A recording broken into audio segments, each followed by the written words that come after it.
నానా ఓరే చిన్నాడా, నేను ఎక్కడ ఉన్నాను చెప్పురా. ఈరోజు డ్యూటీలో జాయిన్ అయిపోయాను నాన్న. ఆ ఇతరాజులు చాలా మంచివారు నాన్న. వాళ్ళ క్వారీలో సూపర్వైజర్గా ఉద్యోగం ఇచ్చారు. నెలకు 15,000 రూపాయల జీతం, మధ్యాహ్నం భోజనం కూడా అక్కడే. ఇదిగో 5,000 అడ్వాన్స్. ఓరే, పట్నంలో పెద్ద పెద్ద చదువులు చదివి నా వల్ల నీకు ఈ గుమస్తా ఉద్యోగం చేసుకోవాల్సి వచ్చిందిరా. అదేంటి నాన్న అలా అంటావు? ఉద్యోగం డబ్బులు ఎప్పుడైనా సంపాదించవచ్చు. ఇలా ఊర్లోనే ఉంటూ నీ కష్ట సుఖాలను చూసుకోవడం కూడా కొడుగ్గా నా బాధ్యతే కదా. నా గురించి బాధపడద్దు నాన్న. బాధపడద్దు నాన్న. ఇక అన్నీ మనకు మంచి రోజులే. వారే, ఇది నీ మదర్ సంపాదన రా. ఆడే నీకు చిన్నప్పటి నుంచి చదివించాడు రా. నువ్వంటే చాలా ఇష్టం రా ఆడికి. వాడు చూడడానికి మొరటోళ్ళ కనిపిస్తాడు, కానీ వాడి మనసు చాలా మంచిదిరా. ఓరి చిన్నాడా, ఈ ముసలోడు ప్రాణం ఉన్నంత వరకు మీరిద్దరు రామలక్ష్మణలాగా ఉండండి రా.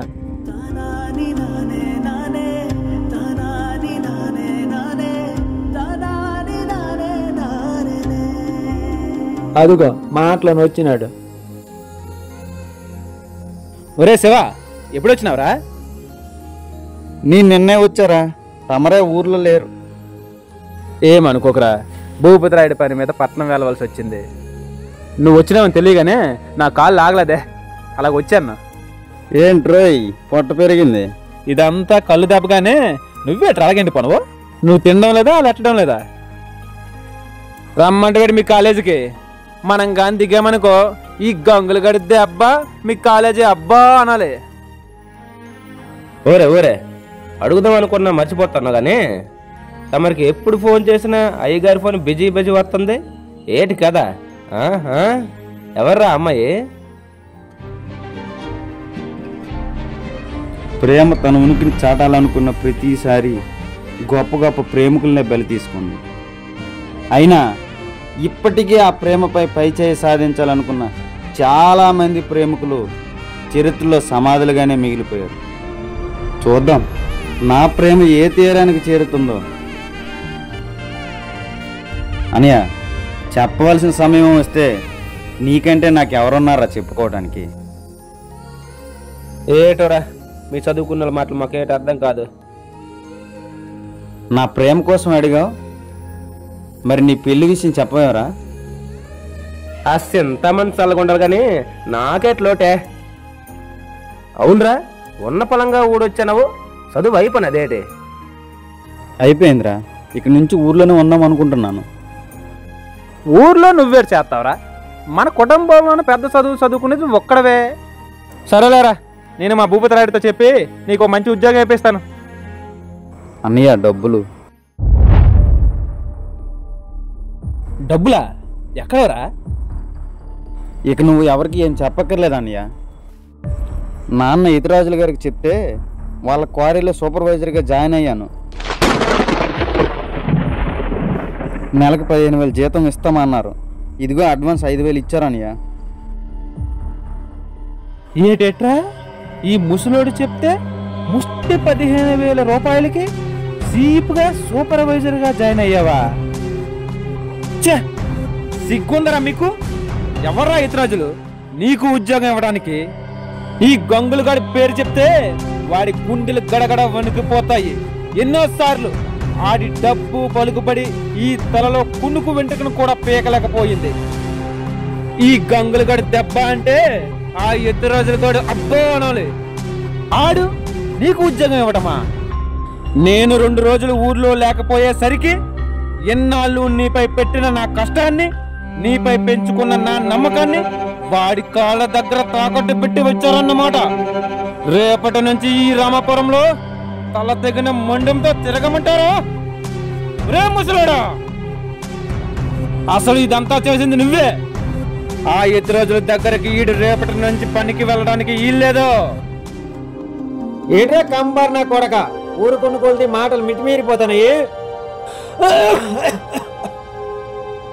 నువ్వు ఆ భూపతిరాడి చెప్పి నువ్వు ఎలాంటి ఉద్యోగం ఇప్పెత్తావో నాకు బాగా తెలుసులేరా. కలం పట్టుకోవలసిన చేతికి కట్టించి ఇంకో మృగంలా మారుతారా అని ఆడినైనా మనిషిలా బతకనీరా. ఊరే నీలా ఊరందరూ ఉసురు పోసుకొని ఆ భూపతిరాడి దగ్గర ఊరకం చేయమంటావా? నీకంత రోకుంటే నువ్వు వెళ్ళి నాకు. ఏయ్ ముసలోడా, మా భూపతిరాయుడి గురించి ఇంకొక మాట మాట్లాడితే తండ్రి వాడి కూడా చూడను, కత్తికొక కండక నరుకుతా.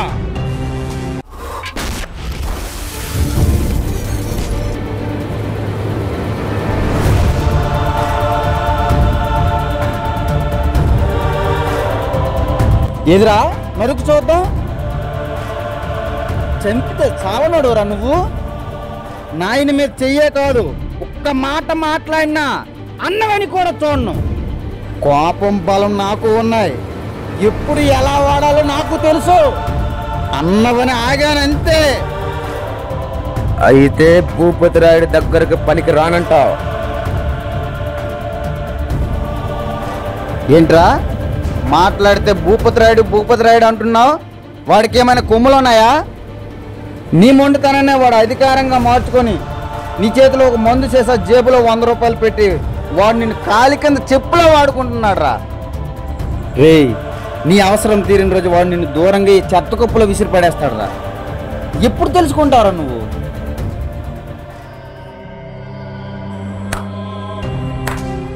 సబాస్, నాకే నీతులు చెప్తున్నావన్నమాట.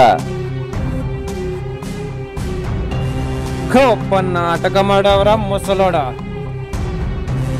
నేను ఊర్లో లేని టైం చూసి ఆ ఎత్తిరాజులతో చేతులు కలిపి నీ చిన్న కొడుకుని నా మీద ఒక ఆయుధంలా మార్చావన్నమాట.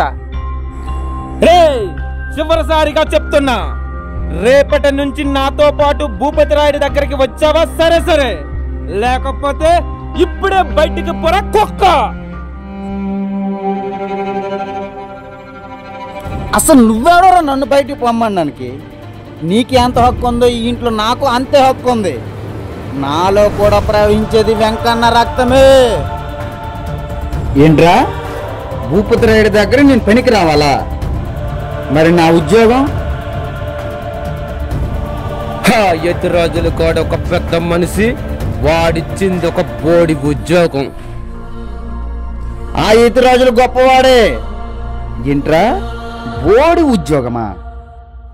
ఎంతో మంది చదువుకున్న నాలాంటి యువకులు పల్లెల నుంచి పట్టణాలకు డిగ్రీ పట్టా చేత పట్టుకుని అవకాశాలు తలుపులు తట్టి నిరాశతో వెనుదిరిగి కన్న తల్లిదండ్రుల ఆశలు నెరవేర్చలేక అర్ధ ఆకలితో శిథిలమవుతున్న యువకుల జీవితాలు ఎంత భారంగా ఉంటాయో చదువులేని మొద్దువి మొరటోడివి నీకేం తెలుసురా? నన్నే మొరటోడంటావా? ఏంట్రా, ఊరుకుంటే మీదకి వస్తున్నావు? రాలా తేల్చుకున్నావు. రా. ఒరే చిన్నడా, నువ్వు కొద్ది దూకుడు తగ్గించురా. ఆడు మొండోడు రా. కన్న తండ్రి మీదే కత్తెత్తితే కళ్ళు మూసుకొని ఊరుకోమంటావా?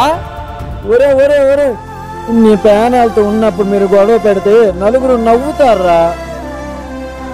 ఆడు మంచిగా చెప్తే నేను మనసు మార్చుకుందునేమో. నువ్వు ఇలా భయపడే ఆడికి కొమ్ములు ఇచ్చావు.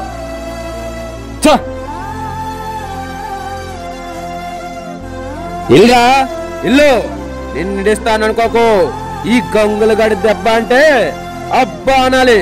అది తమ్ముడైనా ఎవడైనా చూపిస్తాను నా తాడాక.